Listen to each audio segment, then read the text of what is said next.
in the spirit of reconciliation, all the various calls made for reconsideration of the suspension of the Chief Justice in the circumstances, as it says, a poor precedent will not go unheeded. We yearn for peace and strive for peace. She said. Yeah. They are doing what they're supposed to be doing. Okay. For me, that doesn't change anything. Okay. Either for or against former or suspended Chief Justice. Right.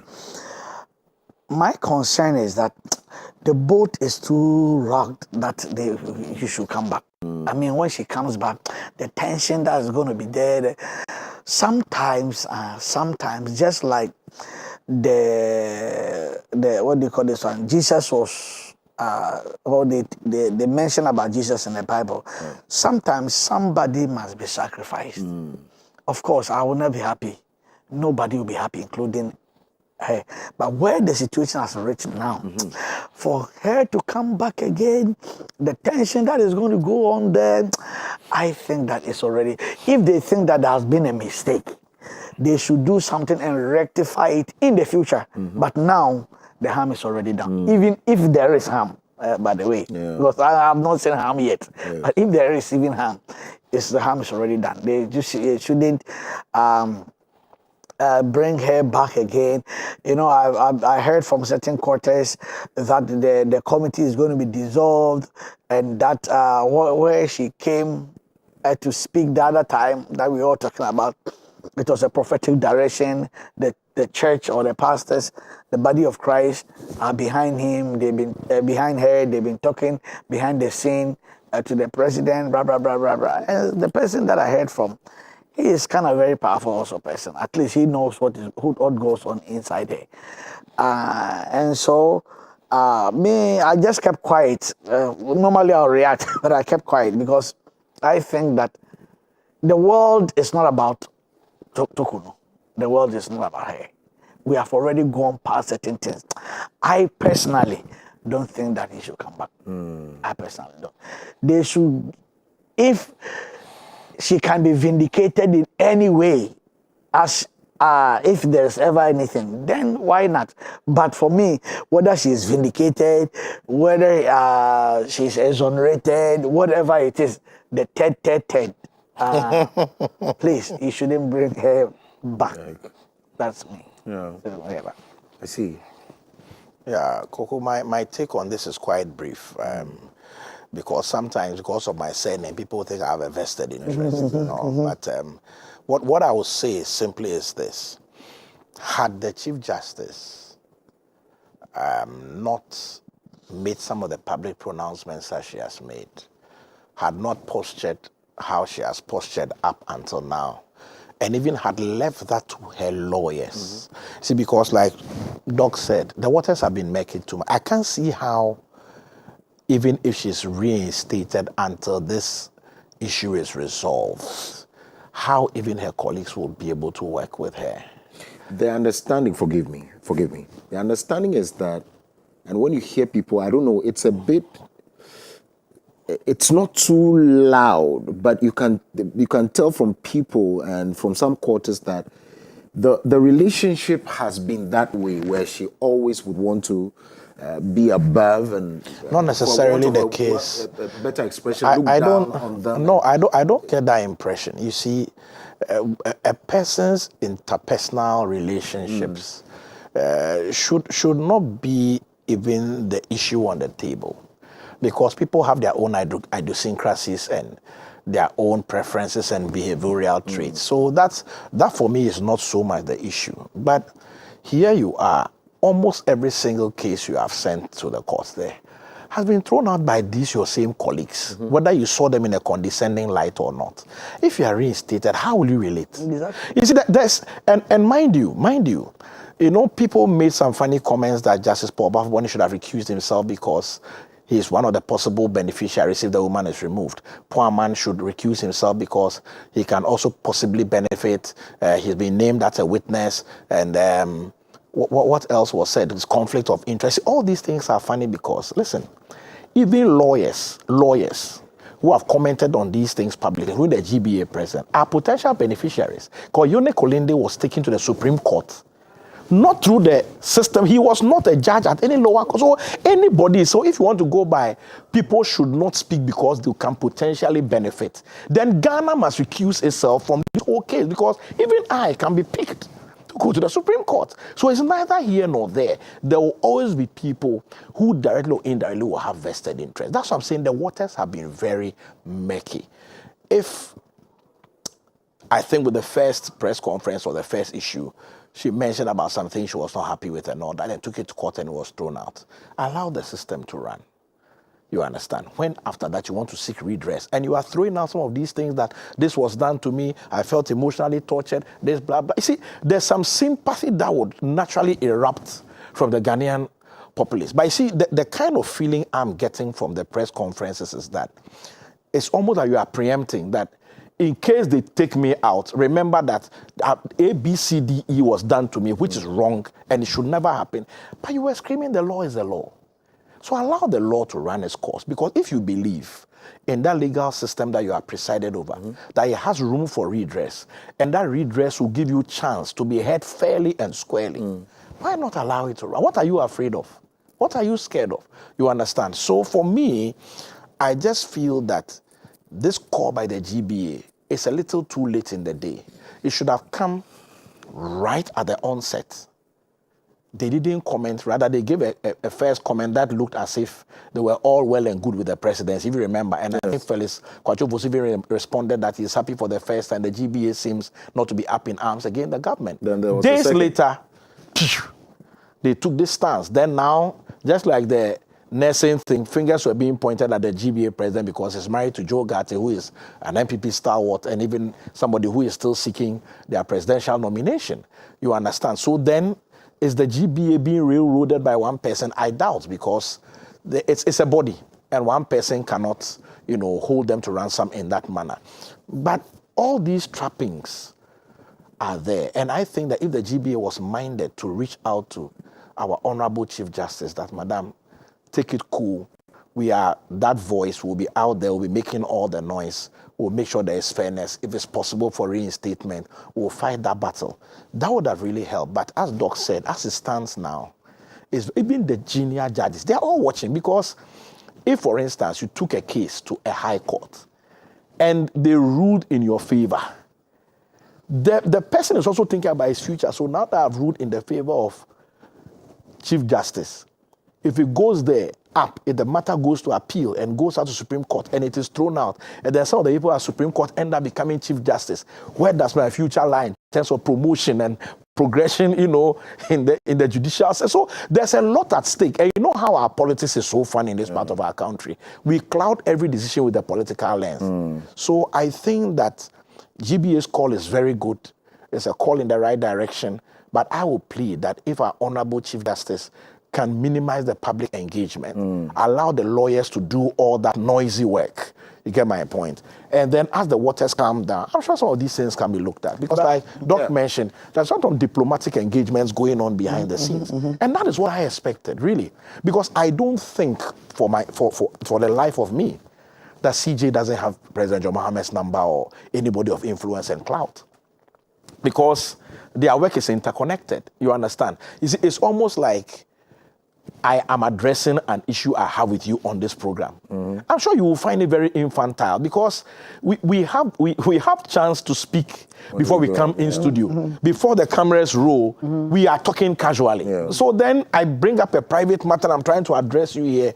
It may very well be my last time on this program. It becomes like this guy. I don't know whether this is extremely touchy and sensitive. So I don't know what connection that presser had to do with the matters there. Because the communication, a very insensitive communication that I saw that started happening online was, when she had, linked the location to where that was a historical distortion. And also, but Because now that thing had happened in June, whilst the execution had happened in June, Right. and that purported meeting she referred to had happened in October. So they were months apart, and moreover, nobody went into that building. People had met. It's just like I park my car in front of Action Chapel to meet Daniel. Yeah. You understand? So it's not like we came to have a meeting at Action Chapel, but in the narrative is the closest landmark. That was known, that was made. So nobody even entered any premises for crying out So loud. I am saying, And remember President Kufuor, before he left, renovated and launched that lodge. So then if it was evil and was such a dent in our history, why would he even attach himself to it? I think it was an emotional blackmail that was way below the belt, if you ask me. And that is, to me, one of the main reasons why you were saying that he should allow her lawyers to talk. Most probably, Yes. the lawyers do not agree with her with what she's doing. no, She but, better do it herself. but who should know better? A judge and a lawyer? It doesn't matter. No, I'm saying, no, if you doesn't know matter. the context, It doesn't no, the matter. context, That's it, you no, see. the context. The You context see, is that is why in court she's being represented by a lawyer. Right, okay. You get it? Maybe in Your that case. emotions will get in the way. Okay. That's why even in ethics, in medicine, I'm not allowed to attend to my biological child. No, but of course, she read. Read what? She read. She read the statement. But so, in between the statement, she took her eye off the paper and to will speak speak. from her heart. And beside that one, she mentioned that people have been telling her To resign. and stuff And like she that. wouldn't. Most probably, these are some of these people. And so Yeah. she better take the bull by the horn. Yeah. And for me, what I kept on pushing is that, for example, when the time that Akufo-Addo lost the election and he went to court, when Atuguba sat on the case, there were a lot of speculation, because we cannot understand, about the fact that it could have gone the other way, could have gone either way.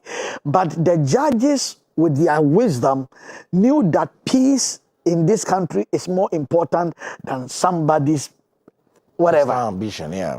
You see, and that is what I'm thinking. I am pleading with this woman. She should understand. The harm is already done. Yeah. Her personal vindication is much more less than the peace of this country.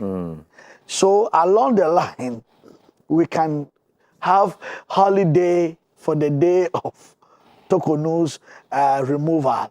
We can have international holiday. Whatever she desires, she thinks. But for her to come back, that one, no. I see. You shouldn't. It will not work. Right. Anyways, we'll take a break at this point, 2 minutes to 8 a.m. When we come back, there are some stories that we'll deal with, issues about some, trafficking that happened in Nigeria, and some Ghanaians that were rescued, and a lot of them more. There's also, so there's some 66 Ghanaians rescued from human trafficking in Nigeria. Police recover 3 stolen vehicles from ex-Gihok boss. Also, the fuel prices to go up from July the 1st.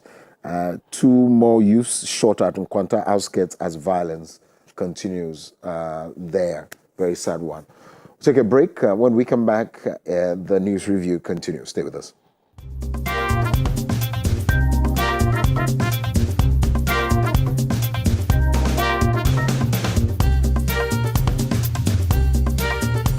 A time in all of our lives when your brilliance and your intelligence and skill is restricted and limited. And it is that day that you will realize the need of the supernatural and spirituality. This is the moment we must come together. Hear me. Enough is enough. It's time for something to give. It's time for something to bow. For the first time, we are bringing it to Ghana, the global prayer works coming from all over the nations of the world to lift up prayer. It's time for the powers of the dark kingdom to bow their knees when we gather, when we pray together. It gives us the upper hand. The world is in a state of emergency. The church is in a state of emergency. And all we do is to pray 1 or 2 times and think we've made it. No, it's a lifestyle. Praying in the morning, praying in the afternoon, praying in the evening, praying in the night, praying at midnight, and praying consistently. It is time to stop running business as usual. It will not work. The time that God has set aside for you and I. And all you got to do is to show up.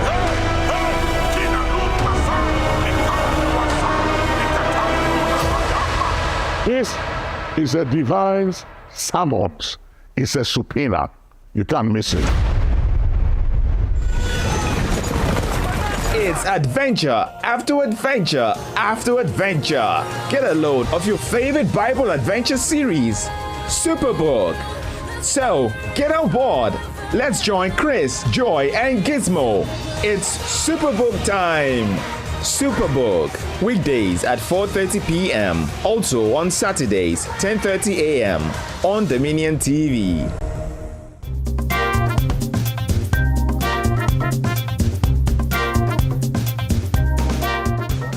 Have you made with Right. Thank you very much for your time. We're grateful. This is the news review segment. Still have our guests here, Dr. Justice Apia Kubi, Reverend Anaya Bafo-Boni. All of them are helping us get into the issues as they come. Let's get on to the next one. The Ghana Police Service has raised concerns over a rising wave of human trafficking involving Ghanaians being lured to countries within the ECOWAS sub-region under false pretenses. Addressing a press conference in Accra on Monday, June 30th,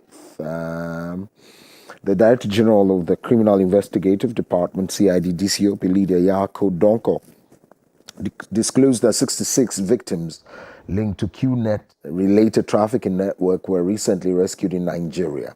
The rescue operation, which took place between May 19th and June 27, 2025, was made possible through collaboration with Interpol. According to the police, the victims, mostly young Ghanaians, had been deceived with promises of recruitment into football academies and access to high-paying jobs abroad. However, upon arrival, they were subjected to exploitative conditions, with their movements restricted and personal documents confiscated. Look at this guy. Is that the rare picture? How did they look like footballers? Yeah, that's the thing. So most Maybe of them some of the pictures that came wasn't. No, some of them are. The story says Okay. they were lured into, Yeah, because when I thinking look that- at this guy, there's no way this guy can be a footballer. Oh, okay. Oh, some of them. Oh, okay. You are saying that they don't look like footballers. So sometimes somebody come to you and tells you that I want you to go run for Miss World. Look at yourself in the mirror Yes, first. yes. Before somebody giving you promise. I mean, they say you are going to be Miss World. Look at yourself in the mirror. You know, am I really? The desperation. It's the desperation. Yeah, People take it's an common sense. advantage of the desperation. They said, okay, for example, as I'm sitting now here, looking at this one pack, then they said that I should join Mr. Ghana. I mean, I had to look at myself in the mirror, look at the thing in front of my body, and I said, no, thank you, but no, thank you. Yeah. And so, as you are, they say in Ghana, as you are advising the cat, we are also advising the drug or whatever. And so I really think that, right. number one, if we will stop this trafficking thing will stop when we ourselves first shouldn't be too ambitious. That is the first thing. Right. And always just think twice. Don't be too emotional. I understand that the whole Chief Justice could be that emotional. How much more them? So I understand. Yeah. On the other side also, sometimes I don't know about our traffic agency or those people who stop these things here in Ghana. I don't know how strong and strict, because, for example, in Philippines, to get out of the country is not that easy. To get out of Traffic Philippines. someone out of the country. Yes. Oh, I mean that's easy if the person also consents in terms of you say, look, you're a footballer, you want to join an academy, and I'm taking you out. We go through all the processes and all of that. And there's also even a guise of training and all of that, and we know. So which means that there's a certain, using the legal word, there's a certain lacuna in the system. Because let me give you an example. Please do. For example, one of my Ghanaian guys in the Philippines, Right. the guy is crazily loaded. My last time Loaded, you mean money? loaded? Yeah. 2 years ago, when I visited, one of his hotels. He has done everything and stuff like that. And he said, oh, so in Tree, come and pray for me in the place. When we finish praying, I said, oh, so how much will you need to finish the rest? I mean, he had done everything, putting chairs and stuff like that. He said, oh, not much, maybe just about $11 million. He just said like that. Just about 11 million. Yeah, this guy had a living partner that had been constantly telling him, your father was an apostle of Church of Pentecost here in this country, in Ghana, and you are a Christian. You can't do this. Get married to the lady. The lady said you want to come to Ghana to see. Just as rich as the husband is or the family are and blah, blah, blah, blah, blah. At the airport, they didn't, in fact, her things were already in the plane. They removed the things because they were believed that in spite of all these documents, she didn't show enough evidence. Oh, okay. Also, because they were not married. Philippines can be seriously frustrating, but I understand them. It can be so frustrating. Myself, 2 people that I've brought because a certain big guy, all of you know, wanted to get a chef. The guy is qualified chef. In fact, he was even on TV as a celebrity chef. Charlie, the way I suffer in the airport, going to immigration, telling them all his documents, showing pictures. The guy is a chef. But when he comes to Ghana, he's supposed to have all his documents here in Philippines. I said, that's not how it goes. He's supposed to be in the country. Even his passport is here. How do we send his passport to Ghana to stamp in before he comes? No, it doesn't work that way. After pleading, then they allow. Wow. When I arrived here, the old man said, you let me suffer. It's not easy. So I know when it comes to the Philippines one, maybe because of what they have gone through. Because when they talk about this trafficking thing, it was very common there. So I understand. How about the borders in the Philippines? Because mostly okay. they might not use the airport. Now you get me. Okay, right. So it's still also porous and so that's probably where it is, because I'm sure the checks could be done at the airports. Well, the truth of the matter is that these things, Koku, they are all related to economics. That's right. Yes, of course. You see, so when people think and see the grass is greener on the other side, they'll do everything in their power to get there. You know, I've seen sometimes people travel. I mean, just like how you are looking at these guys and you're wondering whether they are footballers. Look, people travel under so many funny titles, you know, they just want to get in. You know, there are some that will travel. I remember a case I had where there was a guy who went to the American embassy and wanted a visa, and he had gone impersonating an architect. You know, there's an architect, he had documents, blah, blah, blah. You know, the guys didn't even bother to run a check. They just, back in those days, we were not using the computer. So they didn't know they had a development office. They took him there, gave him a drawing board and a T-square, and said, well, just do for us a simple 2-bedroom house. I tell you, he sat there from morning to evening and said, listen, he just wants to go home. He wants to go home. And one guy also joined a trip to enter Korea for the church growth conference that Yonggi-cho, the late Yonggi-cho also saying. You know, just at the airport, they said, just give us some 3 lines of the Apostles' Creed. Charlie, Burma had to just board the next flight back to Ghana. You are our book clerical Pampi, Charlie. The guy doesn't even know where the door of a church building is. So, people, when they are desperate, they do all sort of things. But kudos to the police for following the tip off and then, you know, getting. My so we thank God for the rescue. My classmate experienced what you are saying. That's why I just budging. He was going to Canada. But that guy is smart. He was going to Canada with a conference and whatever. This guy, he has been to the church since the day of John the Baptist. He never pay attention. You know, there are some people who go to church, but church has never. No, not present. They go to church, but church never. The church never entered them. They go to church, but church doesn't go to them.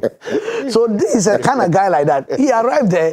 They asked him certain things he couldn't know. Then he got very embarrassed. So he stepped aside.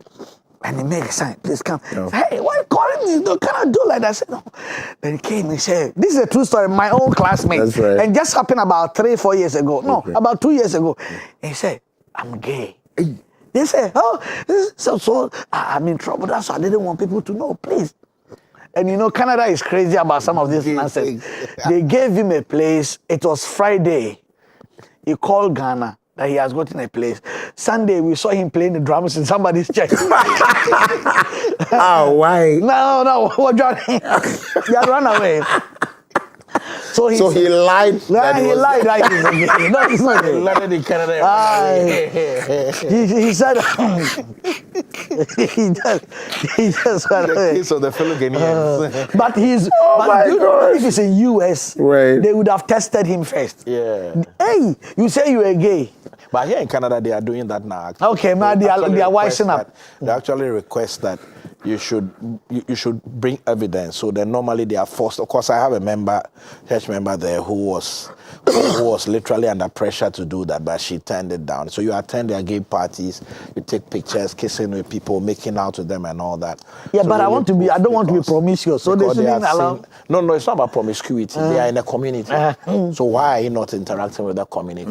It's just like we know certain people may go clubbing, whatever, or East Legon executive, they meet to do their sports thing on a particular day. If you say you are an East Part Legon of the executive, people where are your should show. pictures? Where's the proof? Exactly. So we should see evidence that you hang out with them. Then the lawyer uses that to do your documentation. that I and then, know you know. about. So she said, Charlie, this one she couldn't. So we joined up in prayer, and then a testimony just came. through like that. Hallelujah. I see. Well, I pray not everybody can be like both of you, especially Ozora, because he had to take the decision that he doesn't want to stay in the cold anymore. Like, Ghana is too sweet. I have juggled that in my mind. Anytime I want to jackpot, I think about waking up at 4 a.m. With everything coming out of my mouth in my big jacket, and I'm So, like, Koku, can the I thing- stay? Can I Koku, stay? Koku, the thing is, if you have a plan, you see, many Yes. people travel Right, because they without- just want to escape. Exactly. But if you have a plan, for example, maybe you want to set up your law firm, you want to do some business, you are looked at it that, listen, I need a capital of, let's say, 60,000 pounds. I'm going to grind, I'm going to live like a pauper in there in a single room. I have to lie on a cardboard. I'm not interested in getting phones and all this niceties. I'm not going to be distracted. You go there, give yourself 3, 4, 5 years, grind, labor hard, and you exit. But people don't have that discipline. Right. And that discipline is difficult to have it because the systems are very different. You can drive a car without really paying a dime. You can get good accommodation. So sometimes you are so overwhelmed how things are so easy that before you know, you have locked up yourself in Debts. personal prisons of debt, and then you can't press the eject button. So I think that is what happens to our people. Okay. And then secondarily, you can't live in those advanced countries and not have financial intelligence. See, because the system takes advantage of those who are ignorant. financially illiterate. Yes, because there are even things you can do that you will not pay taxes, but we don't even exploit them. Yeah, I have a friend who actually took his council on and doesn't pay council tax again. Interesting. They never knock on his door. Rather, they even give him money. He didn't hire a lawyer. He defended himself in court. And since then, some of the white guys are even reaching out to him. And he's helping them to put their cases together, and they are Taking living some free. coins. Exactly. Absolutely. Knowledge is power indeed. Right. Let's get on to some other, and I don't know whether this is a very sad one, only if it doesn't. After all, even the current, some very wicked people are still not reducing the prices, and so I don't know what happens to this. Well, projections from the Chamber of Oil Marketing Companies, COMAC, indicate that the fuel prices are likely to increase other retail stations from the first pricing window of July 1st, 2025, starting tomorrow. According to COMAC, petrol may witness a 2% increase, while prices of diesel could go up by 5%. 5%. Liquefied petrol gas, LPG, will see a 1% increase in price. This will be the first time since February 2025 prices of fuel will see an increase at the pumps. The chief executive of the chamber, Dr. Rivers Opon, disclosed this when he was speaking at the news conference. Well, this is what he had to say, and I quote before we get into the discussion. Even before the implementation of the amendment energy sector levy, which has been suspended, our projections indicate that pump prices may be going up. Yeah, this the Job said, "What I fear had come to me." That was actually my fear. That we've seen that almost all presidents, as I've been growing up, I've seen almost all government, when they come initially, some do better than the other, some is longer than the other, but they come and it seems like things are getting better, then gradually we get squeezed back again. I'm just hoping and praying that it's not going to be like that. And that because the Iran Israel war that we thought that is going to really skyrocketed fuel, and it has become the opposite. Yeah. So why, and the dollar situation also is not that bad. Yesterday I checked, it was 10 point something. I don't know now. And so I'm just really praying and hoping that this is not going to take too long. We will come back because we are looking forward to get into some single digit if the Lord will bless us in that way.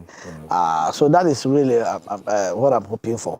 The increment in the nobody likes. Yesterday I bought fuel, and for the first time in a very long years, I have to tell the guy that because the thing is full and it looks like because shooting. Yeah. Dang. Then it's overflowing. Then That's he right. is told because I told him to give me 500 Ghana cedis. And before 500 Ghana to go almost nowhere. But this time it was full and overflowing.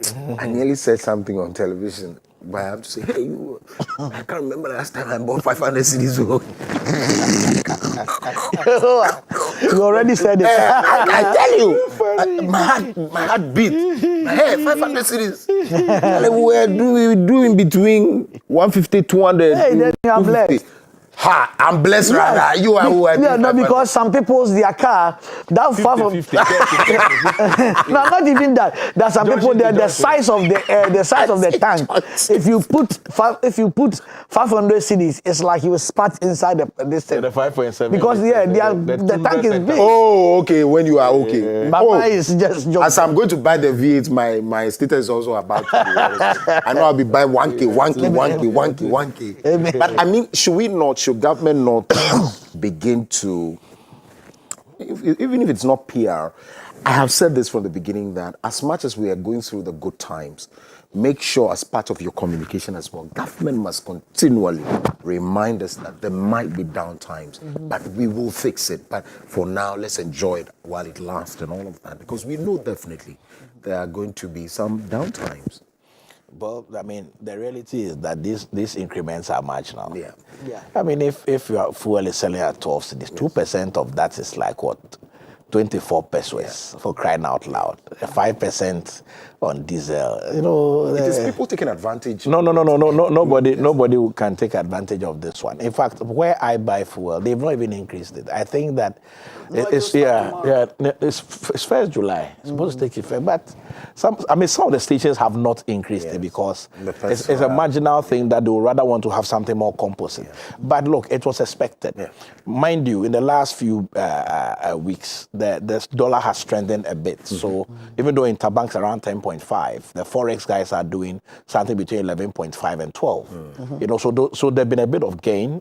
So definitely that would have an impact. And of course, the little spike. You know, the oil prices went up to around 74, 75, and they began to come back down again. So, of course, I think when I came here, I even mentioned it that we will not feel it in the immediate past pricing window, but in the 2 weeks ahead, which is where we are. So, and the COMEX guys were already announcing it that we should expect a marginal increase. So, I mean, it is very, very much, expected. For me, my issue is this: if our government can ensure that the dollar, even when it comes under pressure, doesn't vacillate between two extreme ends. You see, like, we've come down to 10-ish. If we find ourselves going 12, 13, back to 10, 12, 13, it makes easy planning for business. You understand? The same we have our fuel, some are selling around 10, 11-ish to 12 CDs. Yeah. If we stay within that range, maybe up market 14, 50, 10, 11, we stay there for the next 3-4 years. Thanks be to God. You see, because it's a relative stability. Because even in the UK, when I was in the UK, how much a bus pass was costing, it's not the same for a month. It's gone up, but it's not like how we see in Africa where, let's say if it was $4.99, I don't think now it is 30.99. You get what I'm saying? Even though it's been like over 20, almost 30 years since I went there. And that is where our challenge is. Sometimes the way we lose value, it makes it very difficult to plan, and then also cost of living skyrockets. So I think that if the government will manage, and mind you, boards have been sworn in now. So government is beginning to spend. I've already seen adverts for supply, for people to come and bid for contracts. You know, they have also started doing adverts for feeder routes. So government is spending. So once government is spending, we are looking at ending the year dollar somewhere around interbank between 12 and 14 cedis. That's where I'm pegging it. Fuel will be just round about the same, unless somebody decides to bomb somewhere. You know, but yeah. So I think that President JM has done well. He's been clear that are not going to go all the way down to affect import and export. And then it's also been very clear in managing expectations. Like you were saying, only that I don't think the communicators have carried his voice and been able to drum it home. But every time he's had opportunity, he's been very realistic with us. That, listen, we are enjoying this windfall, but there will be some inching forward, you know, but we are going to keep it such that to be within a certain range and not, you know, throw the economy out of gear. I'm just praying that the communicators would carry it forward and then, you know, do a good job with it. That's about it. Right. Let's do our final story, shall we? Tension and fear continue to grip residents of the Nkwanta South municipality of the Oti region, leaving two more Konkonma youths in critical condition. The two individuals, Ujakpa Nakoja and Nyansama Joseph, both from Pa, a farming community in Nkwanta South, were shot by unknown gunmen at Abrewanko Junction. The two victims were rushed for treatment at St. Joseph Hospital and Medical Village, all in Nkwanta South Municipality.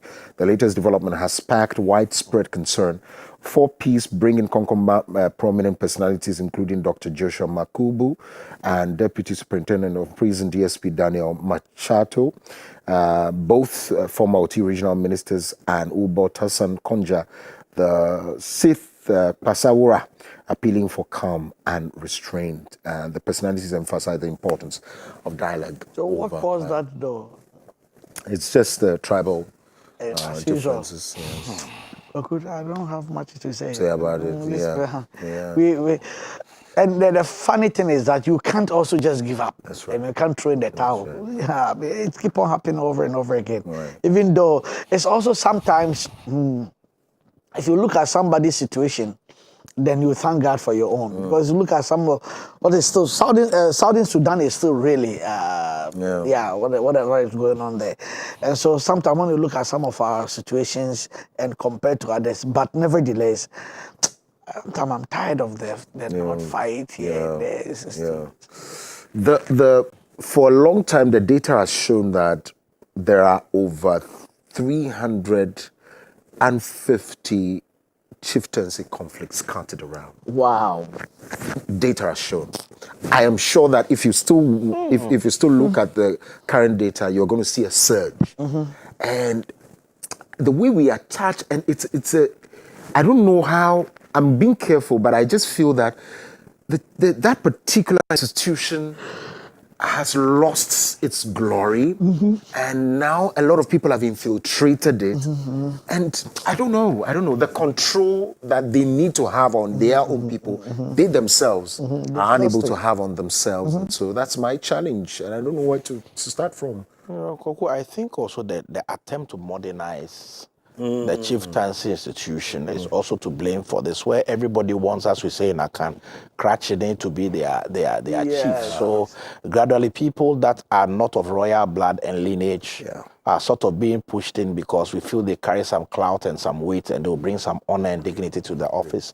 You know, but I think that instead of going that route, rather, why don't we invest in raising up people who have that clout and ability, you know, be intentional about it. I've always said this thing because, you know, I know a place like Volta region, even though they look homogeneous, there are a lot of very small splinter. I didn't know until I started to really engage my Voltarian friends. I just thought that, I didn't know there's Anglo, there's like this, what Reverend Sylvia was saying yesterday, that he also has a different dialect. Yes. And I didn't know that at all. As I started engaging engaging. I want to also maintain as the states that we have the most paramountcy in the country.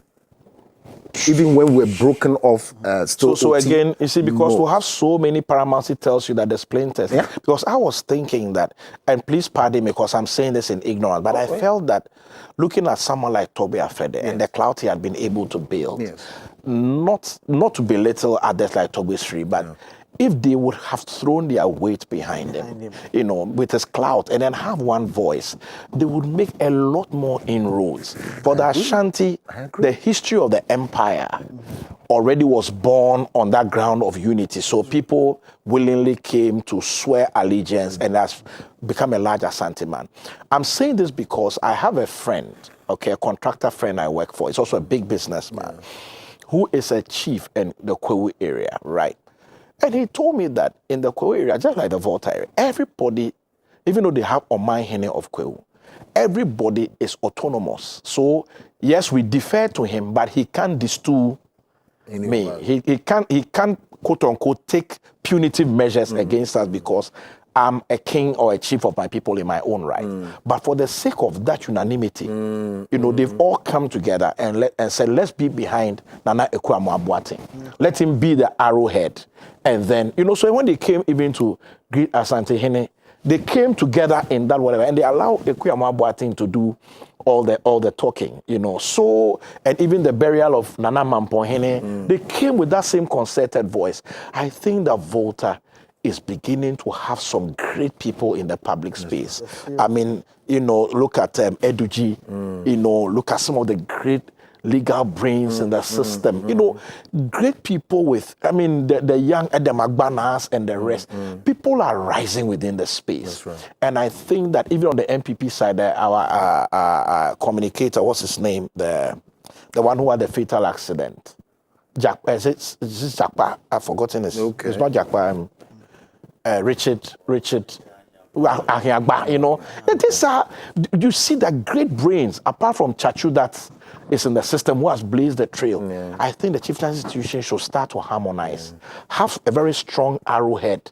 It may look a little unsettling, but if there's an agreement, you know, and I think the Ghans have done that quite well, where everybody's now trying to hide behind the Ghana man. But I know Osu chief is on his own, Osu Alata, Nungwa, Teshi Manche, La Manche, but you know, there's a way they are now projecting Ghana Manche in a certain strong way because they see that will bring them the needed clout and recognition. You know, and if we can do that in the Volta space. But that's Volta. This is focusing on OT though. Yeah, you know, the I mean, thing is look, OT. it's just the same. Yeah, exactly. Most of the Volta OT guys are more of the Akan people. But the truth of the matter is that it's one people. We've only done it for politics and proper administration. Exactly. You know, because as far as I can remember, this in Konya, Alabanyo, Akpafu, Charlie, I mean, call a brim, Charlie, it's heart-wrenching and blood is shed. So please, if you are watching and you are, we are begging you.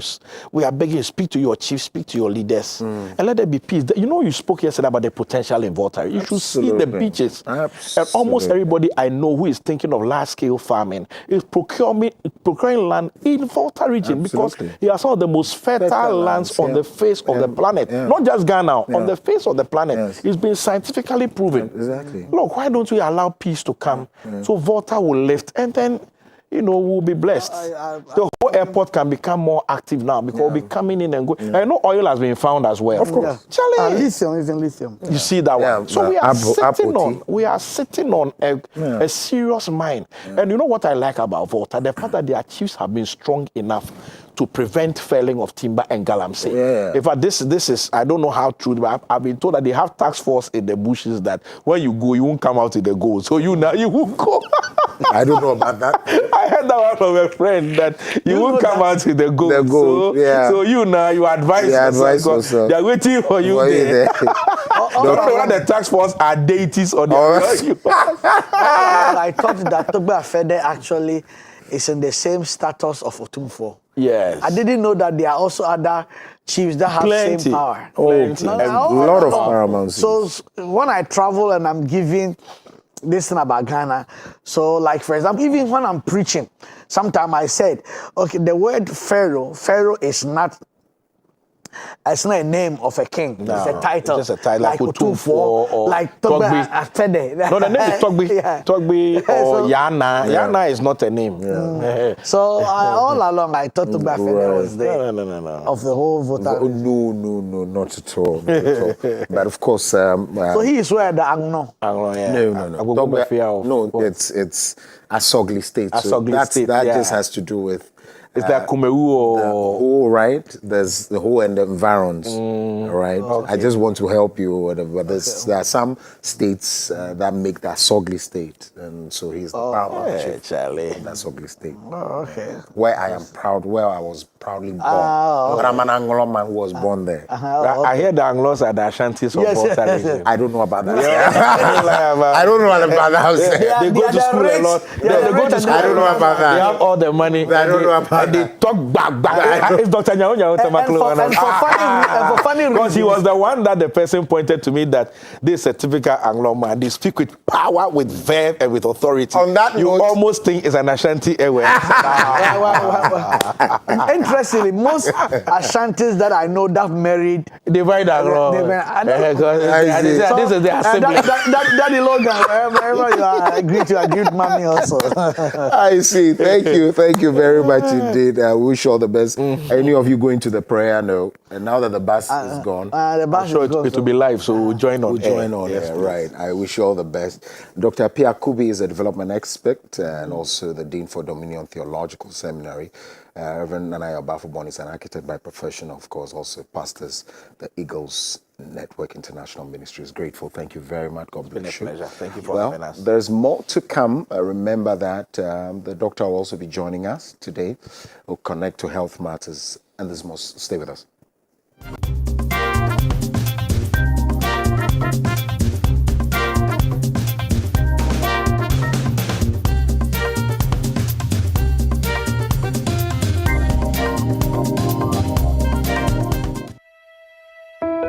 Thank you for tuning in. Today I want to talk to you about the importance of one of the books I have released among the many others that I believe will impact your life and will bless you. It's very, very critical in the times we live in for us to appreciate and understand process. The difference between the first Adam and the last Adam was process. The first Adam was made overnight. He didn't go through process. The last Adam went through process and learned obedience through the many things he suffered by process. When you don't go through process, you do not appreciate and know the value of a thing. The value of gold has everything to do with the process it went through before it was brought out. And if you look at the difference between King Saul and David, Saul was made king overnight. David went through process from the first anointing to the third anointing was 17 years. The first anointing was before his brethren, second anointing before Judah, third anointing before all of Israel. Process. And that gave him longevity. And everything about life is about process. When you don't go through process, you have no understanding and value of a thing and what you have. So it's very, very important for you to get this book. Stop fighting the process. Go through the process. You will come out at the other side a better person, a better individual. People who don't go through process and come into prominence are disaster. Money without purpose is disaster. Power without purpose is disaster. And so get understanding. This book, don't fight the process. Go through the process will cause you to have the keys that are necessary to guarantee your longevity. God bless you.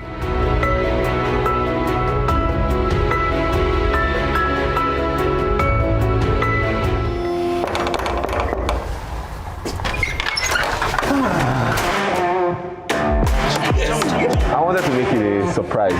Why? I knew the dramatic appearance would excite everyone. I've been looking for you for a very long time. Why are you so intimidated? But you just complain that I'm fat. But you are fat. Here is my son.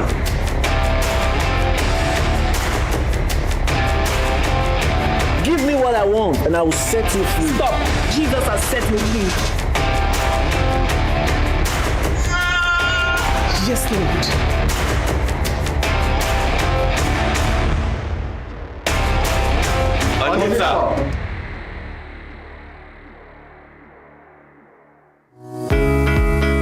Every morning begins with you, your routine, your goals, your journey. Get ready for the day with us by your side. This is Wake Up Africa, your inspirational morning ride. We bring you the energy you need, the insight, and the motivation to kickstart your day. Wake Up Africa is here to connect you to the latest news, your front row seat to all the sports action. Get moving with us for a healthier you. Wake Up Africa gives you daily forecast, keeping you prepared for whatever comes your way. Join us each morning as we start your day together. My name is Kokulumo, and welcome to Wake Up Africa.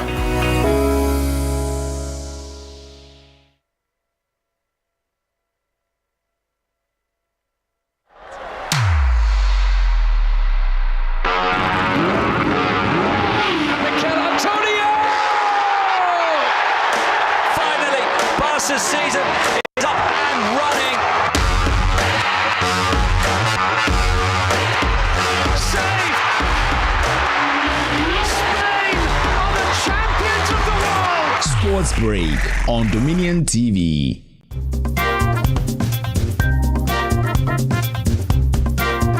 Are you ready for the drama? Come on, hey, I'm trying. Come on, everybody. Everybody, let's go! Come on! Hey! Come on! Everybody, I try. Come on, I try.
we're rejoicing before the match.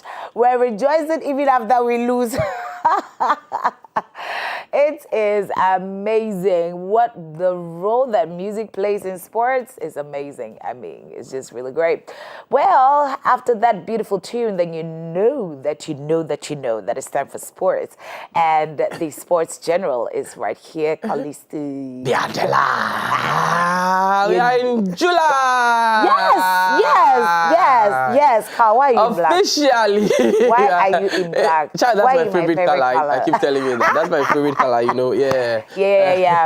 So today we're giving thanks to God. 65 years of Black Lives Matter. Black Lives Matter. Black is beautiful. Black is bold. I know, right? Confident, So we're being grateful to God. First off, for the fact that 65 years of being a republic. Today, we are going to thank God. All the stuff. We'll do all the praises. And then we'll take Kotoje there. Kotoje. Anyway.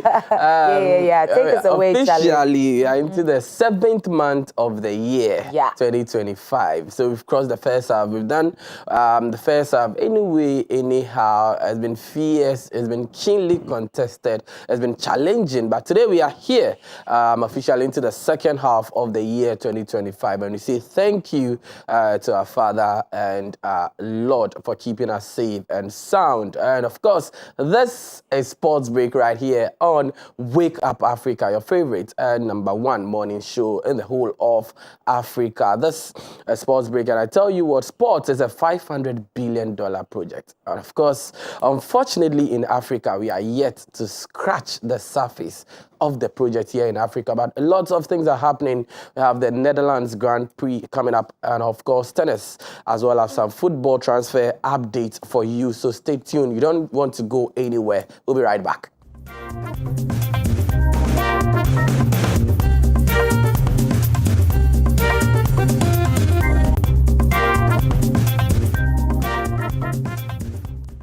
Now, thank you very much for staying with us. This is still Sports Break right here on Wake Up Africa with me, Carl. You can call me the Sports General. And let's move on to our very first story. And in MotoGP, let's move all the way to the Netherlands. We've got the Netherlands Grand Prix event that is historical.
as a story that everyone can relate to or resonate with, because wherever you are going to, if you are entering into a place or you are getting into a family or a bond, you should be considering whether in times of need and trouble, will they be there for you? And of course, I believe Biadela will be there for Wake Up Africa.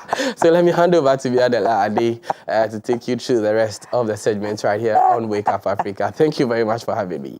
Well, rest assured, I'm going to be there. It's a thing that everybody should have, most especially Christians. Bible talks about, having so much grace, extending grace, even to other people. If you're going by God, God so loved the world that he gave. So you want to give, you want to be there. But I thought, when I saw that video, I'm like, oh, that's quite emotional. Yeah, very emotional. 2 years off the pitch. Yeah. But rest assured, I'm sure that he's trained, he's ready. He's just been waiting for that day, to show up again. I still have this, I can do this. All that. And the thing with Paul Pogba is, aside club issues and playing, he has issues with his family. He has 2 other siblings who have turned their back against him. There are issues with them. It's in court, repatriation, lots of things happening to him off the pitch. So I can imagine the emotions, the cry, the tears that he's shedding and what it means to him. But it's 32 years, and I tell you what, it's never too late. Because the Paul Pogba I know, the Paul Pogba I saw some years back and the 17 World Cup, trust me, he has everything to even be a Ballon d'Or winner or even the world best. He's a fine midfielder. You need to watch him play. You need to see him, his athleticism, his skill, his passion when he's playing. I think, yes, it's been 2 years off the pitch, but there's another opportunity for him to blossom and shine for the world to see that indeed Paul Pogba is also there. So we wish him well. And he put the tears away and get up and fight. He's now coming to play in his own homeland in France. He's never played there before. Now he's joined them in Ligue 1. So it's an opportunity for him to play, to be seen by Didier Deschamps. Didier Deschamps is the head coach of the Les Bleus of France, the France national team. Once he performs and he puts an average or good performance, he'll be heading to the World Cup next year in the United States of America, Canada, and where people Mexico. Want to go. Where I'm sure you want to go. I'm very sure you want to go. Mexico, or Canada. Well, it's your choice. We're going anyway. Anyway, thank you so much, Callistus. Thank you. Well, that's a lesson for all of us. There are down times and all of that. But look, the moment you have the chance to do it again, go hard at it, right? And most definitely with grace available, you'll do good, even do better. Jesus says we'll do better than he did, right? Greater works. All right. So before we go, there's going to be, we'll have a session with the doctor. But there's this special birthday that, I kind of missed out. So I need to do that right now. It's somebody's special day. Can't live without, not doing it. So let's do this. This is the very first one. It's to Mr. Paul Obing. Yes, Mr. Paul Obing. A happy, happy, happy birthday. Going to you, Mr. Paul Obing. This is from Becky. Trust Becky to always have a special birthday. Mr. Paul Obing, may God bless you, may God keep you. With the background of the picture tells me there's something of grace. That means you're a man of God or a church person. May God bless you, may he keep you, may make his face shine upon you. Now, the very next one is a birthday wish from Pastor Sam Jonah to Miss Georgina Aye. Oh, Gina, the way you have posed and sugared, happy birthday to you. May God bless you. May he keep you. Make his face shine upon you. Enjoy your day. So that's it. Birthday going out to Mr. Paul Obing and also Georgina Aye. Right. So we're getting ready to meet the doctor and have conversation. What conversation are we having today? We're talking hypertension. Yeah, I know. If you're in Africa, you should have heard this time and over again. And you want to know what it is and how to prevent it from happening. It's not for the old, I presume. Probably it's also for the younger people. Now, everybody needs to learn it so that you know what to do, even when somebody else is in that trouble. So you want to keep it right here. Let's go for a break. And then when we get back, that conversation is going to happen. We'll be back.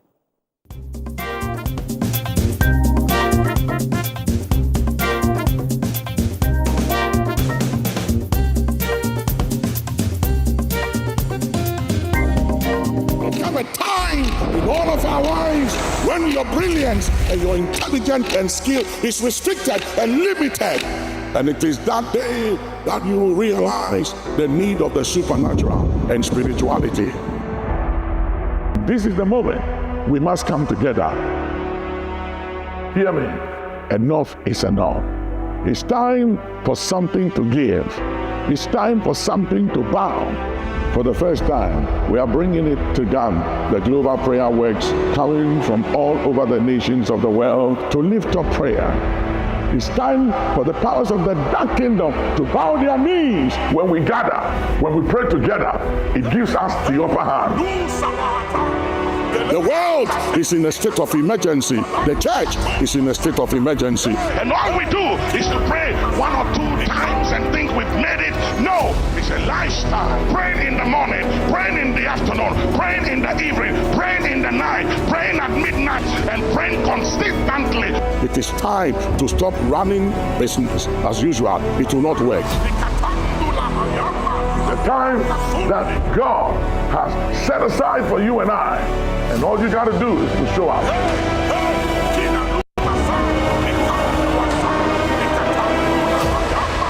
This is a divine summons. It's a subpoena. You can't miss it.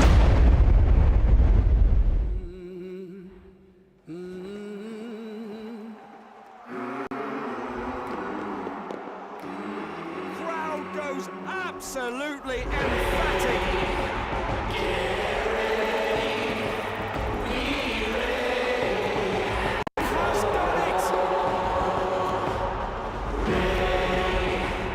Get ready for more on SuperSport, the only place to watch all the FIFA Club World Cup. We go around just making statements that are not even biblical. God reveals to redeem. It's not in the Bible. God reveals so we can walk, so we can enforce the word of God and the scriptures over the enemy's intent. Any hope and expectation the enemy has concerning your family and your loved one, by the eternal blood of Jesus, we override that hope. We override that expectation. Put your hands together and override it. The Voice of Inspiration, weekdays and Saturdays at 8:30 p.m. only on Dominion TV. I decree today that the power of God that is coming upon your life, no enemy will touch you and go free. Experience the power. Take dominion. Say the name of Jesus. The name of Jesus. I prophesy. Doors of favor.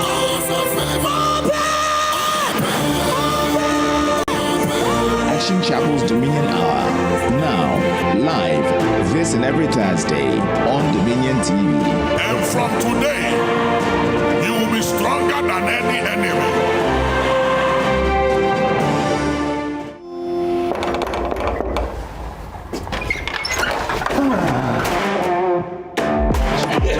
I wanted to make it a surprise. Why? I knew the dramatic appearance would excite everyone. I've been looking for you for a very long time. Why are you so intimidated? But just complain that I'm fat. But you are fat. Here is my son.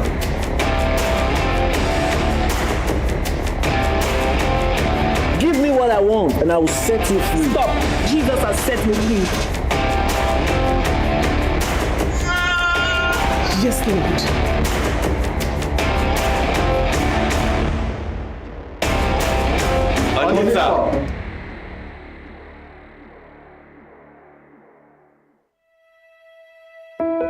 It's good to be with you. Thank you for tuning in. I have with me some of the latest release of my books that I believe will impact your life. The snare of indifference simply has to do with lukewarmness, how the enemy has succeeded to cast spells on the church, to desensitize God's people, to cause us to slumber, spiritual slumber. These are not the days to slumber. These are days to be awake and alive and to be on our watch and our guard like never before. Please get this book. It will bless you, to impact your life. It will break the snare and the spell It will lift the veil of you, and it will illuminate the eyes of your understanding and help you to avoid lukewarmness. Because being lukewarm, it's very dangerous. You are not hot and you are not cold. That's what simply it means by being lukewarm. You are not in and you are not out. It's very dangerous. There is no middle ground anywhere. You are in or out. This book, The Snare of Indifference, lukewarmness. It shows you the signs of lukewarmness and how to overcome it. Get this book, it will impact your life. And as you do so, God bless you.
There from Bethel Revival Choir. It's Mau, right? Yeah, Mau, just Mau. You can go get it and watch and enjoy and all of that. Well, let's get to the consulting room now. My name is Nurse Precious Biadola, and I'm going to be taking your vitals for the doctor today. So we're going to be dealing with something very, very, very mystical to some people, right? They're thinking, why do I have hypertension? I mean, I've been living right, eating right, staying right, But living right is relative. Probably you're not doing right by medical standards. So today we want to look at what is hypertension and why should we even be bothered about it? How can we prevent it, so that we don't become victims of hypertension and more. And we want to say thank you to the Bank Hospital for supporting the morning show. And, you want to go to the Bank Hospital anytime you have a problem. There's many clinics that helps you out. There's a spine clinic, there is stroke clinic, there is sickle cell clinic, there's urology camp, and all of the crazy great things that you can enjoy from the Bank Hospital. Their services are legit. So you want to get there.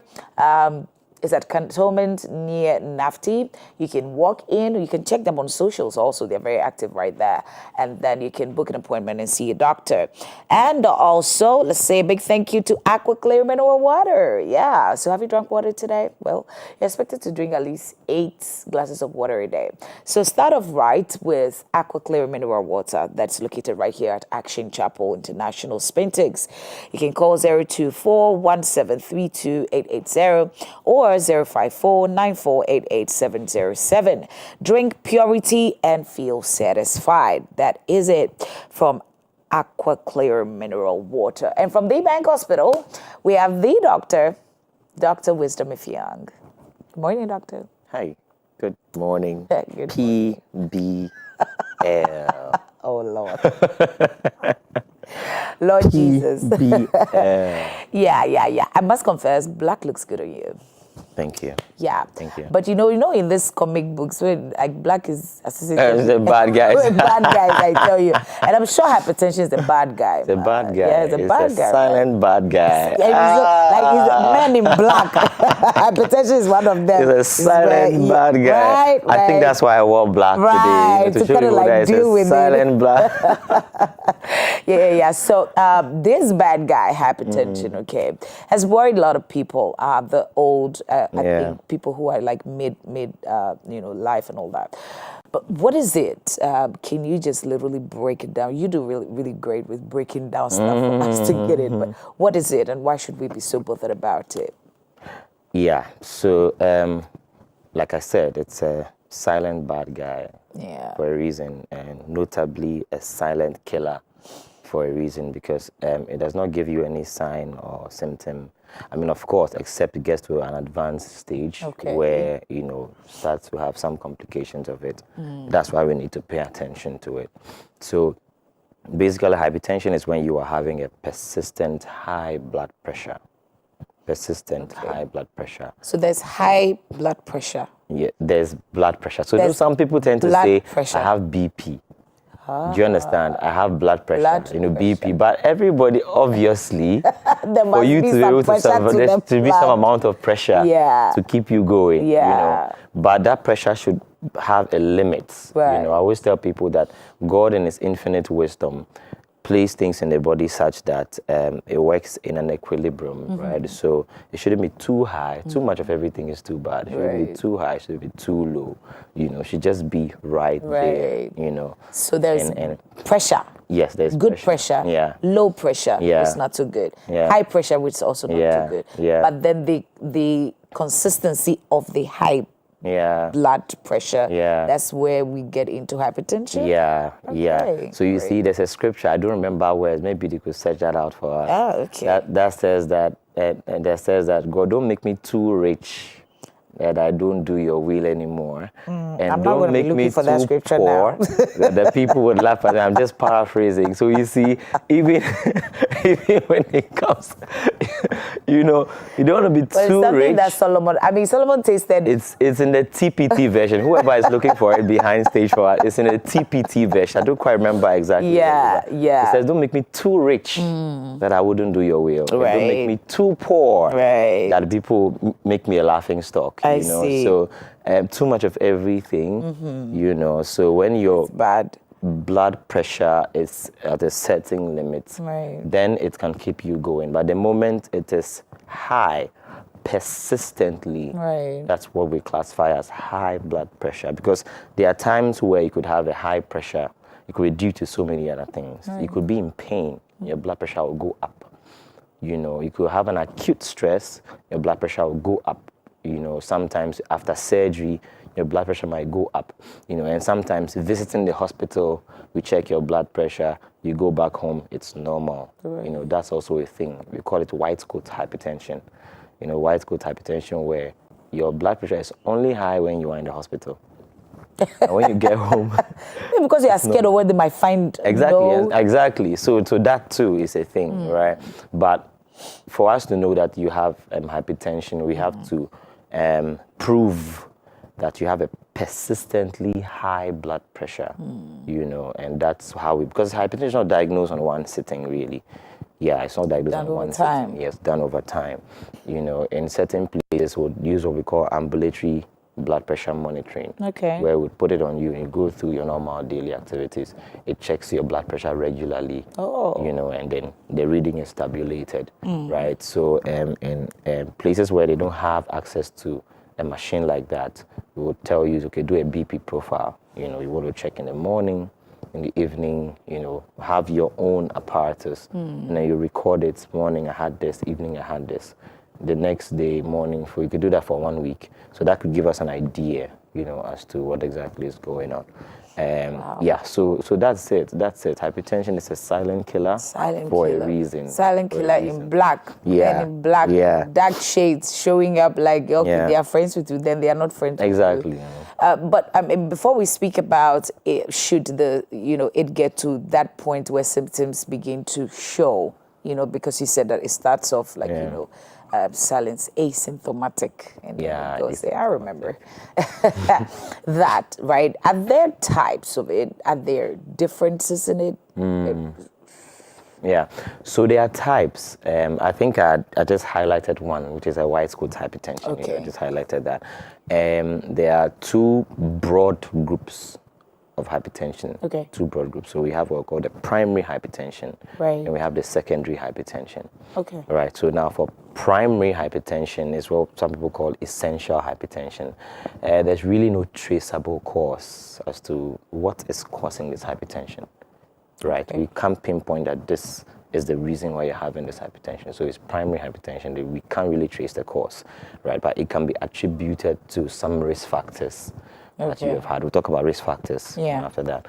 It can be attributed to some of these risk factors, right? And for secondary hypertension, we know that there is a cause. Okay. And there are several things that can cause a secondary hypertension. It could either be your kidneys. Okay. So you have a kidney problem, it can cause hypertension, because the kidney actually regulates blood pressure. It produces a hormone we call renin, and renin regulates blood pressure and keeps it in a stable level. So if you have a problem with your kidney, and it can cause hypertension. If you have a problem with the gland in front of your neck, we call the thyroid gland. The thyroid gland. The thyroid gland. Wait. I mean, the moment you start going here, I'm thinking, I mean, I talk a lot. I talk for a living. Should I be worried about it? So, have you heard of hyperthyroidism? Yes, I have. Yeah. So when your thyroid gland is over-functioning, it means that it's producing more thyroid hormones than usual. That can, predispose you to having hypertension. Okay. A secondary cause of hypertension. I see. Yeah. So that's it. So talking does not necessarily mean you would have hyperthyroidism. I'm at peace because I can't handle it. No, I can't. Well, I've got the scripture though. Yeah. It's in Proverbs 30, verse 9. Okay. TPT. Can I preach, Pastor? TPT. Preach it. It says, "Don't make me too rich that I don't need you, or so poor that I have to resort to dishonesty just to make ends meet." Wow. I still want to be very rich. Wow. This is scripture, Well, yeah, I mean, that's that guy's prayer. My prayer is, Father, make me so rich, overly rich, and poor, over rich. I mean, like Isaac, if you right? become too rich, right, and you still have the capacity to stick to God's will, why not? Yeah, okay, great. Why not? But not everybody can do that. And that's the reason why some people, cannot achieve. God, I'm going to be so rich at the cross. Jesus. I had a saying that someone said money is not everything. It's everything. Relax. Someone said money is not everything. And then I think a man of God said, yeah, it's true. Money is not everything. I don't remember exactly who said it, right? But it says money is not everything, truth. But make a lot of it before saying that nonsense. I know, right? You've not made a lot of it, so who are you to say? You can say that money is not everything. So yeah. Wow, that's really nice. But I mean, hypertension is not good. That part we can agree that it's not everything. Exactly. And it's not good. So we're looking at the essential Yeah. Right? Yeah. The primary. And these are ones that's like not sourced. I mean, we can't really tell the source of it. And then it takes us to a different one, which is the whites. So the white coat is just one of those variances. Okay, great. Yeah, we just note it. And, all right now. So then after the essential, then we go towards secondary. Yeah. Okay, so when you go to primary school, you go to secondary school. Secondary school. You know, they become the boss. Might as well give it tertiary because Charlie, the pay might be too much. But when it gets to this place, are we going to see some symptoms? Is there going to be any difference? Okay. So now let me just put a clear delineation. Great. It's not a progression. You don't progress from primary to secondary. There are two different things. A standalone, thing. Right? So we notice you have hypertension at 20 years old. We will do some investigations to find out, to rule out the things that we know can cause hypertension. All these things are negative. That is a primary hypertension. There's really no clear, cause for that. But then you have risk factors. Okay. And all that. There are things that you have a family history of hypertension. You are a man, and all. You have risk factors. But we've ruled out all these things that could cause. There's so many other things that could cause, right? And then the secondary hypertension is you had a condition with the thyroid. You were not a known hypertensive.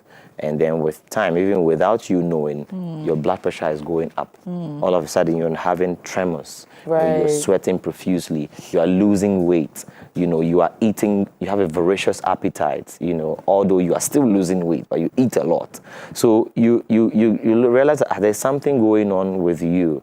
Then you go to the hospital to check your blood pressure. It's high. So we'll think, okay, hypertension. Where is it coming from? Right. Now we have to marry that with the symptoms you are having, tremors, weight loss, voracious appetite, and all that. We have to do a thyroid function test. When we do that, we notice that your thyroid function is overboard. Then that could be a traceable cause of hypertension. Right. If your kidneys are faulty, maybe you do your kidney function test and it's really low, and do some ultrasound and realize that there's something wrong structurally with your kidneys, then that could be a traceable cause. The adrenals are behind the kidneys. They are also organs, small organs behind the kidneys. Those also produce what we call catecholamines. They also have the capacity of increasing blood pressure. So there are so many other things, that could be a traceable cause of hypertension. So we have to rule out all these things, to ensure that whatever hypertension you are having, we know that it is primary, it's essential. We can't really place a cause, but you have risk factors. So it's not a continuum. It's not, it's a standalone, Yeah. Wow, I see. So it could be, so you could suffer just one your entire life. And then somebody, maybe you could also find that the person has the other one, the acute one. Yeah. And that's just that for that person, his entire life. It's not like it continues to. Yeah. So you don't say that, okay, I had regular hypertension when I was young, and now it looks like it has grown to, no, to the acute it's not one. A progression. Okay, now that's clear.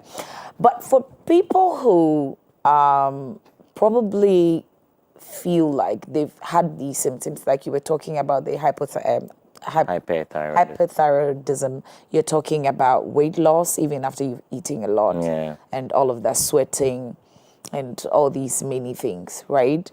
And probably they haven't gone to the hospital yet, right? And they also probably are now watching to see that, okay, so these things I've been, facing, but I haven't gone to the hospital yet. What's the first aid? What should we start doing before we go to the hospital?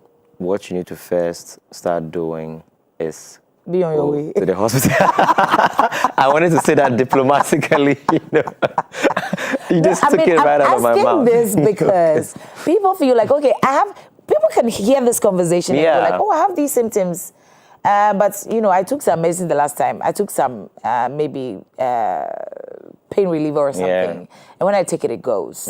So that's just about it. That's why I need an answer to that, right? So, So you notice that there are certain things where, for instance, you say, okay, let's start doing this. You notice that you've passed a lot of stool. You're having explosive chronic diarrhea, like you've been passing a lot of stools and you become so weak. You ask me, what do you do? I say, try to take some oral rehydration salt or water, if you can, before you come to the hospital, right? But for things like this, the first thing you have to note, the fact that you have noticed it. Noticing it is a first. Not everyone notices that there is a shift in my system. Not everyone will be able to notice that, right? So once you notice that, I'm having some fine tremors, when you try to pick a glass of water, your hands are shaky, and all that. You notice that you sweat a lot recently. It's not Ghana, right? It's you. It's a you problem. It's not a Ghana problem. Yeah. So it's a you problem, right? So you notice that you're sweating a lot, you notice that you've lost weight. Some people, their belt no longer fits at the same hole. Now they have to stretch to be able to, your dress no longer fits. Now you and it's not because you wanted to lose weight. Exactly. It just came. Unintentional weight loss. Right. I have to classify that. Unintentional weight loss. So you notice that these things are happening, right? You just will have to go to the hospital because we need to test. It could be so many other things, Cancer, not to scare anyone, but cancer could present with the same symptoms. Right. You could have night sweats, you could have weight loss, unintentional weight loss as well. So you just want to ensure you're not missing out on anything sinister like a cancer. At least just be on the safer side. Right. And then you go and then you have to do some tests to find out, okay, let's do your thyroid. Any doctor you tell you're having these symptoms, they'll do a few blood tests and then what we call the general routine test, and then do diagnostic tests. And a thyroid function test will be one of those diagnostic tests to find out perhaps is it coming from the thyroid gland, Yeah. So those are the things that we need to look out. So that's the first aid you need. Recognize the symptoms. And that's why we're actually doing it here. Yeah. So that people are aware that, it's not normal that I'm having this, tremors. It's not normal that I'm losing weight. It's not normal that I eat a lot, but you're still losing weight. Usually when you eat a lot, you have to build up. But you're eating a lot, but you are losing weight. It's not normal. Even for women, it affects their menses as well. You have a lot of, So, so you want to notice these symptoms, Now, this is the thyroid we're talking about, not hypertension. And then go to the hospital. Yeah. Does age play a role? Hypertension? Are we still on hypertension? Yes. So let's talk about the risk factors. Great. That would be nice because I thought that you touched on it. Yeah. Looking at history and all of that, but I didn't quite hear age. So probably there's a lot to it. Yeah. So when it comes to the risk factors of hypertension, again, let's do it classification. It helps people relate more. Right. We have what we call the modifiable risk factors. Okay. And then we have the non-modifiable risk factors. Okay. All right. Now, the modifiable risk factors, as the term goes, are things that you can do something about. Okay. You can change. Right. In order to prevent hypertension. Right. Now, the non-modifiable risk factors are things you can't do anything about. You can't change it. You can change it on paper, but you can't change it within yourself. Right. I.e., what? Let's do riddle. Riddle me. What can you change on paper, but you can't change? It's progression. Don't do that to me. Riddle me.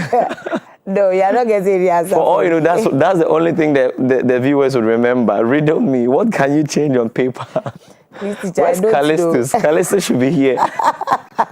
Players do it I know, all the time. Football age. Now this is the second clue. Players do it all the time. It's their age. It's their age. You know. So you can't modify your age. You can modify it on paper. Right. But you can't modify your age. So increasing age is a non-modifiable risk factor for hypertension. Another thing you can't modify, even if you can modify it medically, but you can't modify the makeup. Okay. Being a man, Right. Yes, these days people are able to, modify that. Yeah. That's between them and God. Exactly. So being a man, is one of those things you can't modify. Another thing you can't also modify is the family history of hypertension.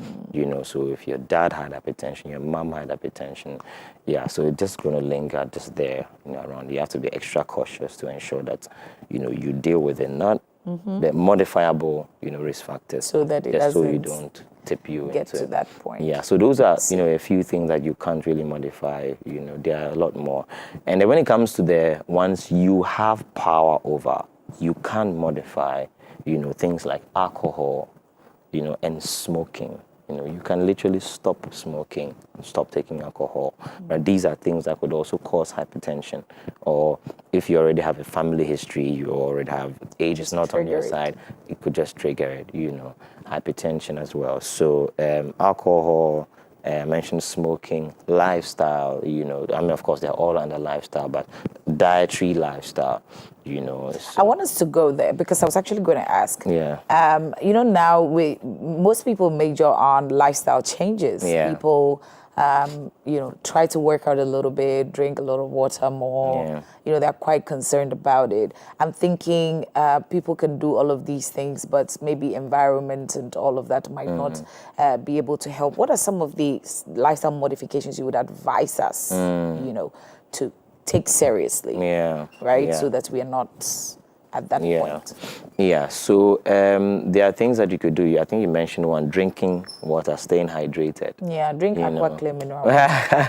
Stay hydrated, at least 3 liters a day, so that translates to 6 bottles. I heard you say 8 cups. I was going to ask you, 8 cups, how many liters is that? Yeah, that's... but then again, you realize that there are a lot of cups.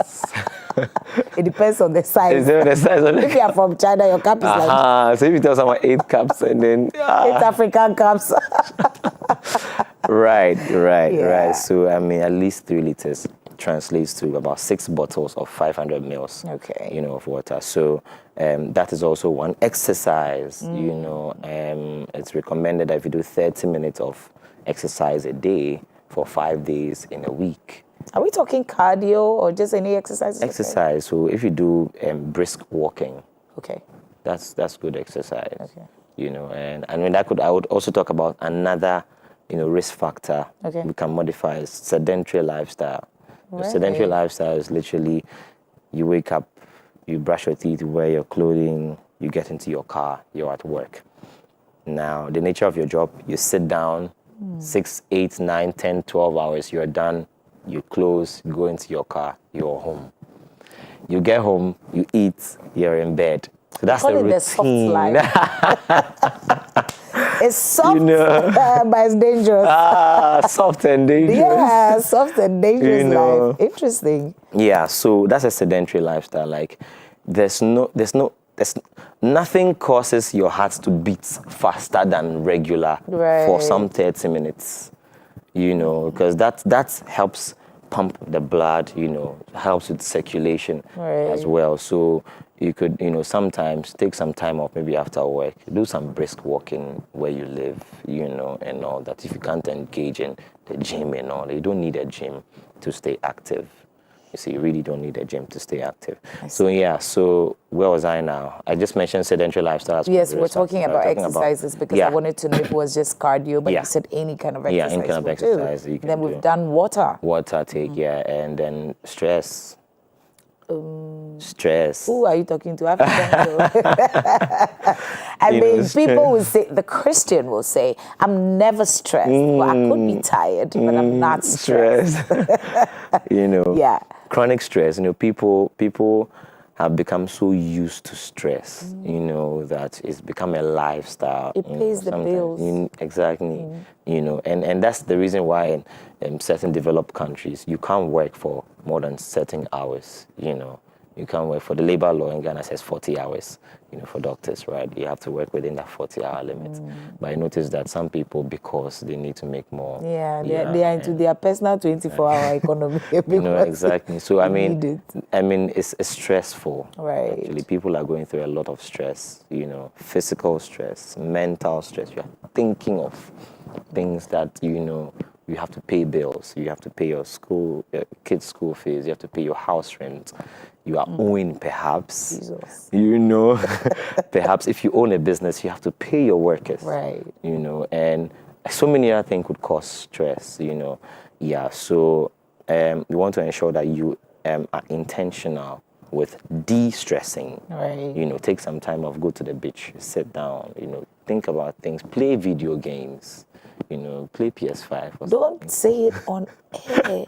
You know, hey, you know, you know, just take things off. They should play what? PS5. You can Don't play you can PS5. do that. You know, it's not good for you. Briefly, I mean, take your time off stress. You know, you notice that for a brief moment, you're not thinking of any of these things. And then, although you come back to think about it, but you've taken some time off. You know, and that helps with modulating the body. Yeah. So stress. Talking about what water, exercise, stress, and yeah, so many other things. Sleep. You know, some people don't get adequate sleep, and of course, some people, because they are also stressed, you know, they have tasks to achieve, accomplish before 3 a.m. and they also have to be at the office by 6 a.m. You know, so some 2 hours sleep they think is good. Yeah. I mean, that could be done, you know, but I mean, you don't have tasks to accomplish every day of your life, you know. Now, when that becomes, you know, regular, you know, a bit, and you put H in front of a bit, it becomes a habit. Right. So don't think that you're doing a bit of it, just a bit of it. Oh, let me just take a bit of alcohol. Let me just smoke just a bit, you know. Let me just, you know, have a soft life just a bit. That's soft life a bit. Oh, let me just sleep for 2 hours. Yeah. 3 hours, just a bit. Once H jumps into that equation, it's a habit, right? So we want to be very careful about these things, just to ensure that we're living a good life. Okay, so we're going to live a stress-free life. We need to have a plan. Okay, plan a vacation. Sounds good. Yeah. Right?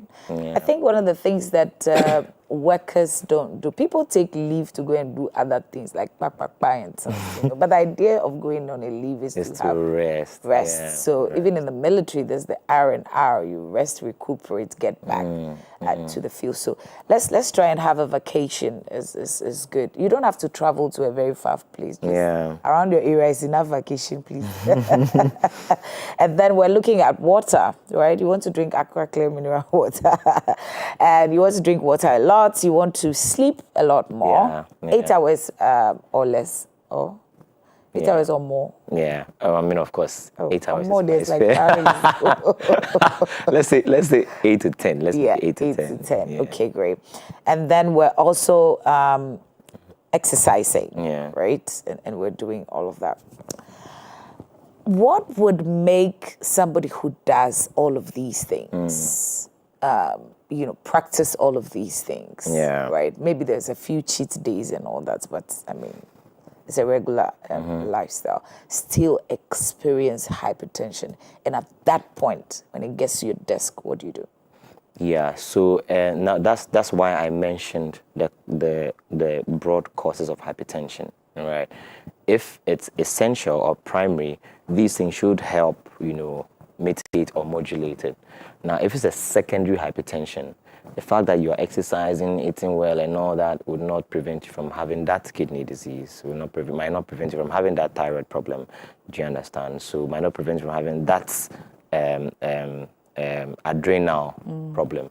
So if for any reason, you know, you have a kidney problem, that could now cause hypertension. And that's the reason why we also advocate for frequent checkups. You know, in as much as you are keeping healthy, frequent checkups, you know, tell us that, okay, the last time you had some routine blood tests, your creatinine or your kidney function was at this level. But now we've noticed that it's declining. You know, the function of your kidney is declining. What's wrong? We'll ask you a few questions, and before you know, maybe someone is taking some herbal product somewhere that is destroying his kidney. I was actually coming there. You know, before you know, and he thinks, I mean, it's also part of keeping healthy, right? You know, by taking this. Right. And when we identify that, we tell him, you know what, stay away from it and come back in 3 months. Let's do a recheck. You know, hydrate and less. You come back and it's fine. So we know that we have found a culprit. So without frequent checkups, it will be difficult to identify, these things. So yeah, so like to answer your question, you could be doing the right things, but may still develop hypertension because of the secondary causes of hypertension. Yeah. I see. That's great. So, and also age is the thing. Yeah. Yeah. They're non-modifiable risk factors. Right. So, and okay, give me a range. Where should you be between that range, and you don't seem to, take your health seriously? You might be at risk. What Everybody is at risk.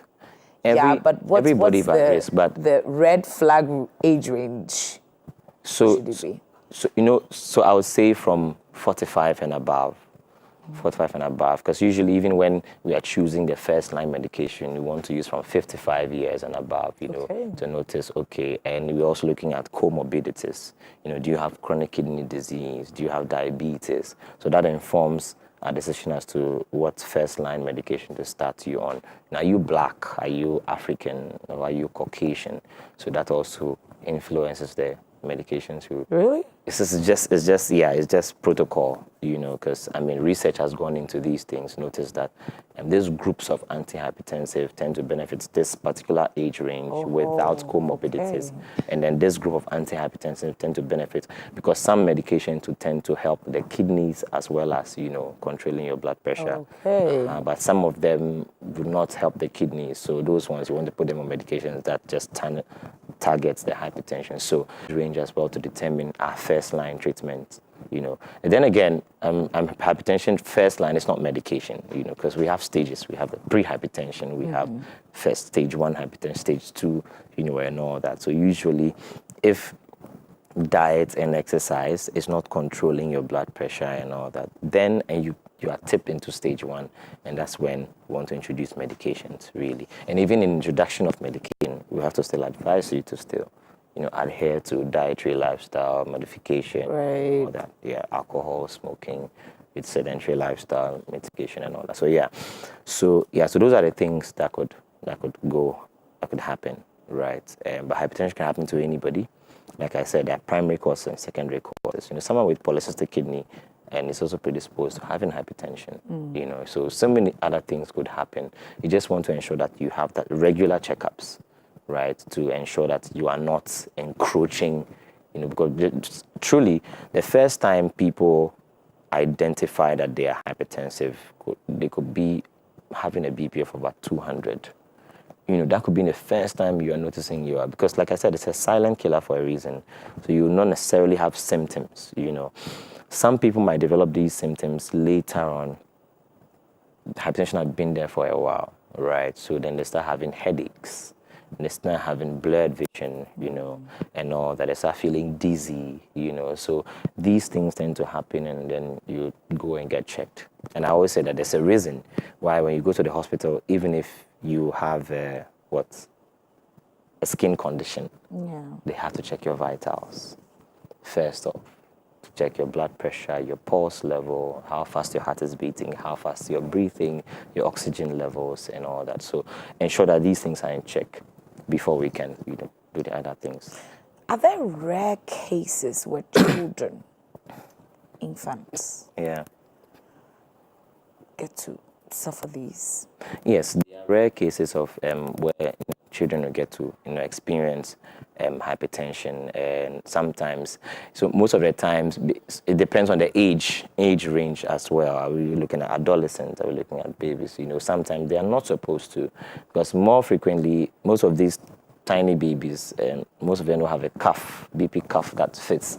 So most people really don't check, but because as kids grow, they tend to be more malleable, I always say that a newborn baby is stronger than a 20-year-old. That's me. That's not in the books. Because I've seen the delivery process, I've seen how they're able to, maneuver their way through the pelvic, canal, and all that, delivery, stages of labor, it's a lot that go into it, and these kids are able to survive that, the pulling and things. So, so I feel like they are very strong, and that's how God has made it, because they have no control over themselves.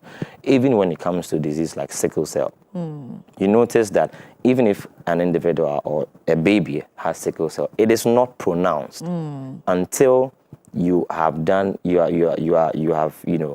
past the age where your fetal hemoglobin is no longer persistent. Okay. Then the S hemoglobin starts functioning. Then you start. So you notice that you can't have a newborn baby having symptoms of sickle cell.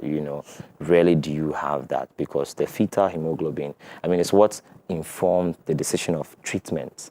That's why in sickle cell treatment, there's a medication called hydroxyurea. Okay. So one of the functions out of many is that it stimulates fetal hemoglobin production. Makes you strong like a baby again. Exactly, makes you have like the babies, So that's it. So babies are very strong, and so depending on the age, that's why we said increasing age. So now the more you age, now the more, because hypertension affects the blood vessels.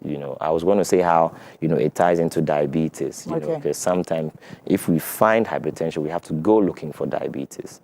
If we find that you are diabetic, we have to go looking for hypertension, because they're somewhat work hand in hand together, right? It's just like saying you find TB, tuberculosis, you have to go looking for HIV. Right. That person. If you find HIV, you have to go screening for TB, and sometimes even in the management, so you don't cause confusion when managing. You have to manage one before the other, so you prevent adverse reaction, what we call iris. That's not for the public to know. That's iris, right? Yeah. So you don't want to cause that problem. So it's like there are certain conditions that work hand in hand together. When you find one, the eye sees what the mind knows. Now, when your eye sees this, you want to go looking for the other one.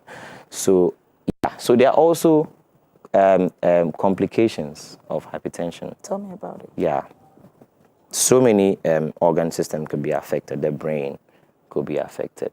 You could have a stroke.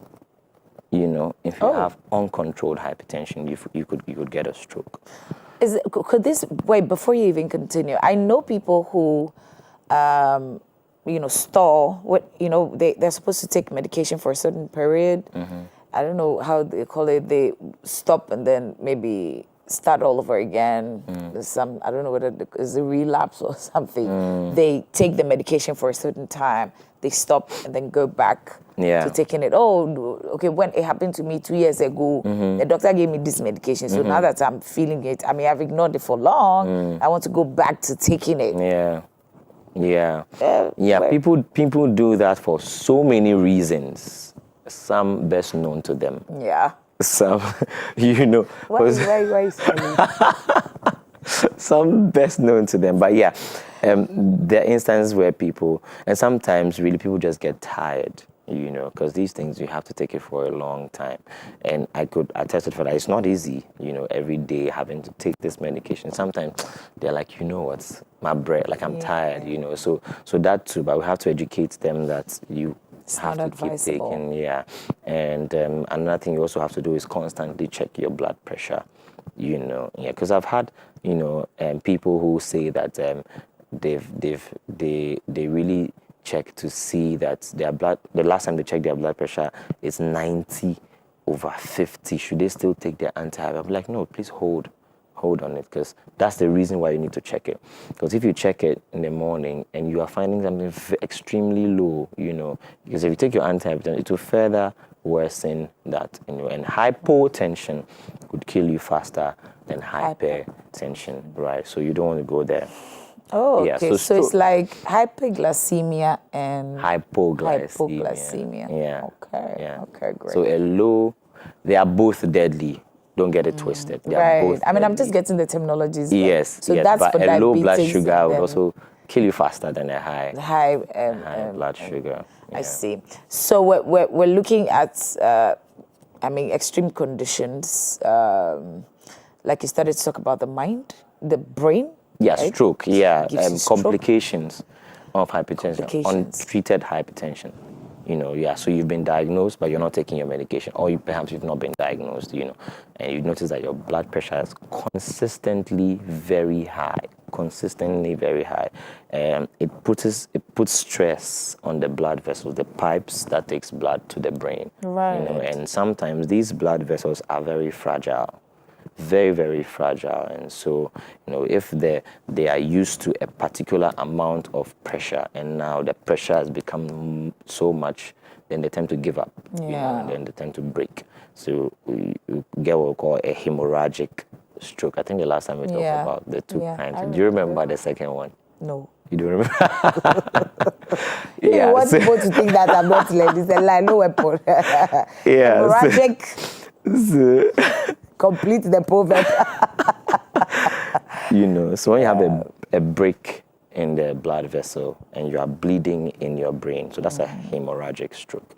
And if you have a blockade in the pipes or the tubes that supplies the brain, you know, for some reason there's a blood clot that has blocked the passageway of blood, and now the distal part, or the part after that blockade, is not receiving oxygen, it's not receiving blood. You can get a stroke, and it's called ischemic stroke. But that's a second kind of stroke. Yeah, and hypertension can cause that. Aside that, what else? Yeah. I mean, that's for the brain. That's for stroke. So many other things can cause it. Again, dietary. So if you eat a lot of fats, you know, a lot of oil, you don't exercise, you tend to build plaques, you know, within your blood vessel, and those plaques tend to grow. If the lumen or the passageway of the blood vessel were like this, and now you are building plaques within it, now it reduces, and that can tip you to hypertension, which would now cause, you know. So is gout an indicator of any of these? You know, so gout is a condition that affects the joints. But there's fats in there, right? The joint. So it could be as a result of crystals, you know, debris of, let me call it salt. Okay. Right? That's try to make the viewers understand. Let's say you have concentrated salt, you know, in that particular joint, that could cause gout. So uric acid accumulates in your joints, and then most of the time it's directly linked to red meat. People who eat red meats, you know, dietary as well. So red meat would predispose you to having gout. I was actually asking because of what you said initially, where you do more fats and you know, like kind of like clogs. Yeah, clogs the blood vessel. So that's why I was asking if gout is an indicator. So that's a different condition. Okay. Yeah, but gout is basically when you have accumulation of, you know, crystals, uric acid crystals in the joints, and then that will cause pain, swelling, redness, you know, sometimes not being able to walk. Okay. Yeah, so that's basically that. So stroke. It's one of the complications. You could get a heart attack or what we call an MI, myocardial infarction, right? Okay. So for the same reason, there's a blockade to the blood that supplies, in as much as the heart pumps blood to supply the body, it also needs supply, you know. So and the blood vessels, actually when the heart pumps blood, it supplies itself first before it goes. Yes, I can't give you what I don't have.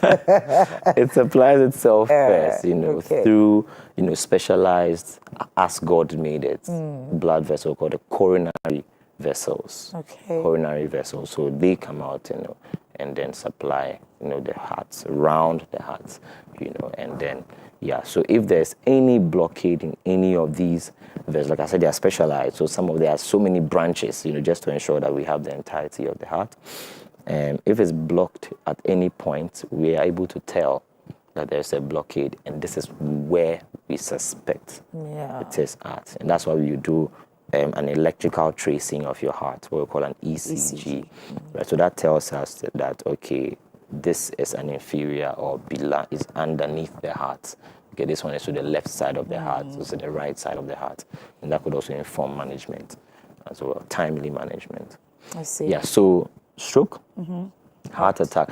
Like, so hypertension is a culprit. You know, hypertension could also cause a kidney disease, a kidney problem, and vice versa. You know, you're talking kidney disease can cause hypertension, and hypertension can cause a kidney. Now there's persistent, high blood pressure, and then now it goes beyond the regulatory capacity of the kidneys. It could start gradually affecting, the blood supply to the kidneys, and that could also cause a kidney disease. So you don't want to miss out on those things, And so hypertension is actually, and it does these things very silently, because, you're not going for a checkup.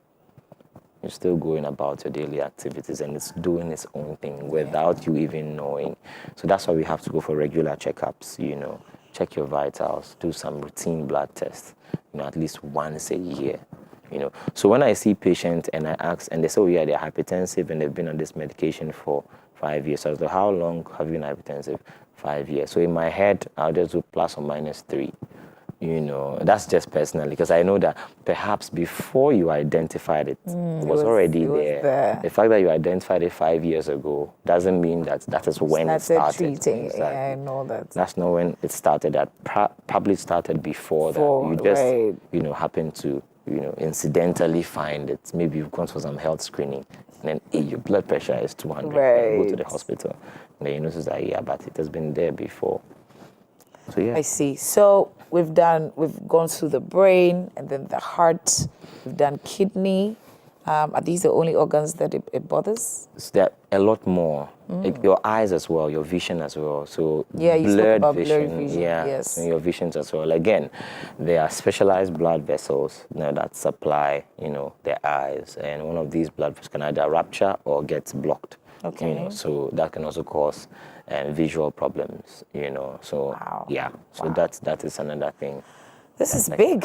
Yeah. It's serious. It's serious. Usually things that happen that affect the whole system is dangerous. If it's, let's say you've got a boil, just localized around there. But if you have something like hypertension, it's the whole system involved. We should be extra careful. What else have we left out? We've spoken what it is, the symptoms, risk factors, how lifestyle changes, and have we left anything out? So basically, I think I just wanted to just highlight that we have to identify these things early. Right. Some people tend to have BP apparatuses at home. Should everybody get it? Check. Unless because you've been to the hospital and you've been told. It's not wrong to actually just have it. It's actually not wrong. It's not expensive as well. It functions with battery. You can have the battery in there for a long time. It's not expensive to have it, so you can. You can have it. But I think that these things we should be able to have it. If you're from a certain age, you should be concerned about these things. I think when Dr. Juan and Dr. Sam were here, we're talking about certain checks that you need to. It's a must do. Yeah. From certain ages up. 35, 40, you're a woman, you're a man, there are certain things that you have to, fully check out. Well, that's it for hypertension. Very, very dangerous, but kind of doesn't look it. Like we said before, it's a silent killer. So it comes in, man in black, nice. Soft and silent. I know, right? Soft and silent. Or there's coffee, but he's a sniper. Right? So you want to be careful. You want to check your lifestyle. You want to get to the hospital sometime. Just do a random check. Be sure that, your blood is running right, your heart is pumping good, the supply to your heart is good, and all of that. You also want to do some lifestyle changes. If you don't exercise, you want to do that. You want to do more fruits. Veggies. Yeah, and veggies. You also want to do more water and try to sleep a lot more, honey. So get off TikTok and sleep. That's more beneficial, please. And then you need that, right? I think that basically that's just it. Well, we're about to go, but there are a few things that you need to be, informed about. One, at 12 o'clock today, in a few hours, about 2 hours, we should have the 1 million strong. And today we're going to have Reverend Ifeoku Chairman in the studios, and she's going to lead us to pray on this prayer focus. No more limits in my finances. And if you've been to Dominion Hour, I love the way she does it. She says, look, even when you're going to give your seed, you know, she kind of like do it with such aggression. You're praying in tongues, you're holding it, you're giving your seed an assignment, right? That means that whatever you give out has to return, right? And if you've been watching the Financial Evangelist, you know that even God wants profits for staff. So today we're dealing with all finances. Anything that cuts corners with your finances, we're dealing with it. And you want to make a date at 12. It's also streams, okay, on social. So we're doing Facebook and YouTube, Global 1 Million Strong. You want to get that on and be a part of it. Send your prayer requests and also share your testimonies. Those ones are done mainly on Fridays, but today we're just going to kill it with prayer. We also want to say a big thank you to The Bank Hospital. The Bank Hospital always supports the morning show. So you want to love on the Bank Hospital. They have a very rapid social response. So you can get on their socials, can book an appointment online, see a doctor, and get stuff checked out. Right? And then also we want to say a big thank you to Aqua Clear Mineral Water for looping us up nicely. Aqua Clear gives you purity, all things pure. And you're supposed to drink a lot of water, so get Aqua Clear Mineral Water. Yeah. Thank you so much, Dr. Fion. Thank you. Thank you for always having me. Yeah. Thank you for coming. Please don't wear black again. I might think you always copy me. You always copy me, but that's all right. No, it's Dr. Fion that's copying me. You know I'm right. Okay. Well, we're back again tomorrow to do it again. Today, Ghana is saying thank you to Jesus. Thank you to God for protecting us, for being there for us. It's the National Prayer and Thanksgiving Day. Right? And there's going to be, yes, great. Thank you very much. National Day of Prayer and Thanksgiving. And the theme is Reflect, Reset, and Renew for National Prosperity. So we're going to have the Christian service. It's happening already, started at 8 a.m. And then by 12:30 p.m., there's also going to be the Muslim service, okay?